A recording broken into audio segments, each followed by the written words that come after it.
Kisah pemuda kaya yang menjadi cleaning service. Episode 35. Ramai berita, baik surat kabar dan televisi, tentang terjadinya peristiwa kebakaran. Tak luput pula awak media, jurnalis dan para wartawan pun memburu hot news tersebut. Salah satunya adalah di rumah sakit, tempat di mana para korban itu dirawat. Pucuk pimpinan Mitra Mandiri terlihat bersama dua stafnya, nampak sedang berjalan dengan membawa lembaran surat penting. Ia ingin menemui seorang pemuda yang saat ini sedang berada di ruang belakang dekat kantin. Tiba-tiba, di tengah jalan itu, Ibu Sulastri, yang menjadi kepala rumah sakit ini, dikerubuti oleh banyak jurnalis baik dari televisi, maupun wartawan dari surat kabar, dan beberapa media cetak lainnya. Jadinya, ia tertahan sementara di tempat itu. Dengan mic dan kamera yang menyorot sang pucuk pimpinan, ia langsung diberondong bertubi-tubi pertanyaan. Kenshin, yang juga tertahan karena wanita tadi, rasanya ia ingin cepat-cepat sekali meninggalkan ruang ini. Di meja depan, nampak uang 1,2 juta, yang berasal dari dompetnya masih ada di atas meja. Simba Yuni, admin kantor itu, yang baru saja dapat pesan dari Bu Sulastri, segera memberitahukan semua staf yang berada di ruang ini tentang pesan penting itu, termasuk security yang dipanggil dan diberitahunya, kecuali Yudis dan teman-temannya yang masih beruntung tak mendapatkan update berita dari Mbak admin itu. Lalu salah satu teman Yudis, yang seorang lelaki sebut saja, namanya Andika, terlihat sedang bicara ke arah Kenshin. Mas, kalau duit segitu, ia melihat uang 1 juta milik Kenshin. Itu semua kalau dibuat biaya check up, entar masnya gak bisa jajan dong. Mending ditabung sajalah, buat beli gadget baru. Gue gak tega liatnya. Zaman udah maju, pegang gede-gede kayak gitu. Malulah sama tetangga sebelah, anak kecilnya saja pakai Android. Lalu ia bicara pada Yudis, udah yuk biar gue aja yang nanggung biaya check upnya. Lalu ia menyebut nama teman wanitanya. Apa lu gak kasihan sama mas ini? Tega lu Im, sudah tahu orang tak punya, lu masih minta biaya check up. Yudis dan temannya itu lalu tertawa terbahak-bahak. Kenshin, yang seolah tak mendengarnya, dengan wajah low profilnya, tak begitu juga menanggapi candaan itu. Ia malah sedang berpikir, ada apa ayah memanggilnya tadi. Dan security yang dipanggil Mbak Yuni barusan, terlihat ia balik lagi dan menghampiri Kenshin lalu bertanya, Mas namanya Kenshin ya? Iya benar. Security-nya berubah agak lebih sopan, lebih santun dari sebelumnya, lalu bicara. Maaf nih mas, tolong ditunggu dulu di tempat ini ya. Kemudian terlihat security itu berjalan menjaga pintu.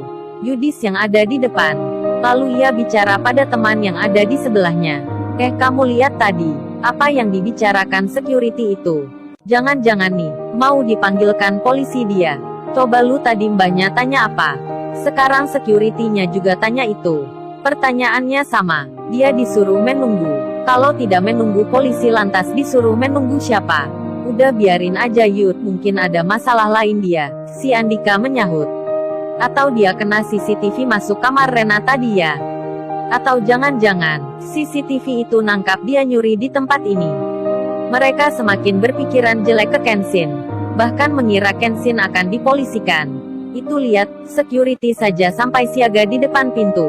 Mereka tertawa lagi, sampai akhirnya terdengar suara dari luar kantor itu. Bersamaan dengan hal tersebut, Ririn yang membaca broadcast WhatsApp dari temannya, ia mendapat kabar bahwasannya ada kebakaran yang menimpa perusahaan. Meskipun belum sempat juga ia membaca semuanya. Waktu itu, sudah sore hari. Tepat jam 4:15, ia pulang dari tempat kerjanya, naik angkutan umum dan menuju ke rumahnya, Kauri dan ayahnya. Setelah melewati beberapa menit, mereka tiba juga di kompleks depan perumahan elit yang mereka huni.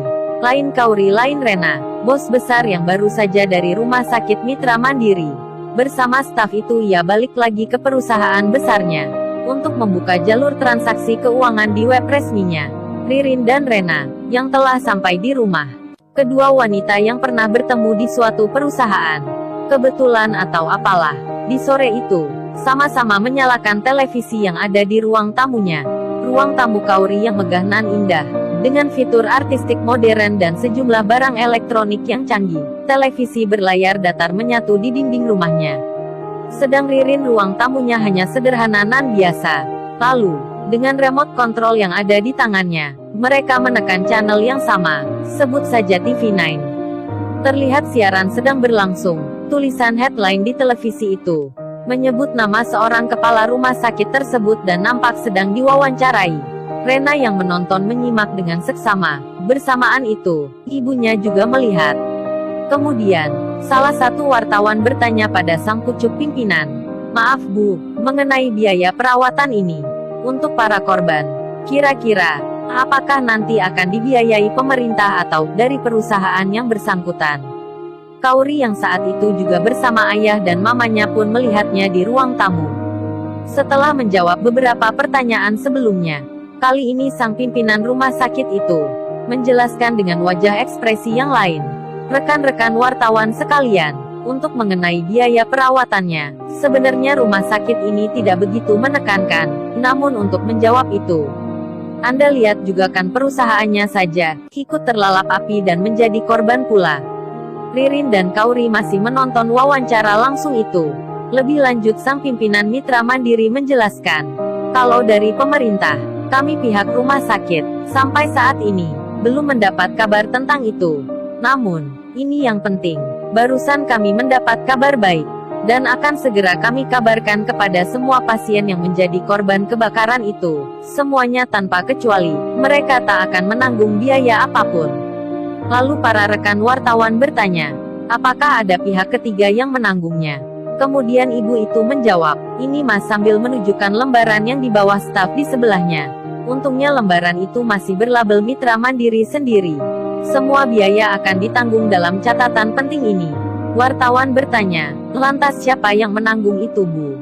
Lalu sang pimpinan Mitra Mandiri itu menjawab, "Kalian pasti tak akan menduga, dan tak akan mengiranya, orang yang akan menandatangani surat penting ini tidaklah terlihat seperti halnya orang kaya, orang yang banyak duit, bahkan pekerjaannya masih lebih baikkan para rekan wartawan sekalian. Namun tanda tangannya adalah kunci di surat ini." Sang pimpinan menunjukkan lembaran itu dengan ekspresi senyuman semangat. "Sebaiknya saya simpan dulu saja namanya." Semua wartawan dibuat penasaran, termasuk Rena yang melihat berita live itu. Tak luput pula Kauri yang bersama ayah dan mamanya. Mereka bertanya, siapakah orang yang dimaksud ibu itu? Lalu, bagaimana kisah selanjutnya? Subscribe channel ini untuk episode berikutnya. Terima kasih.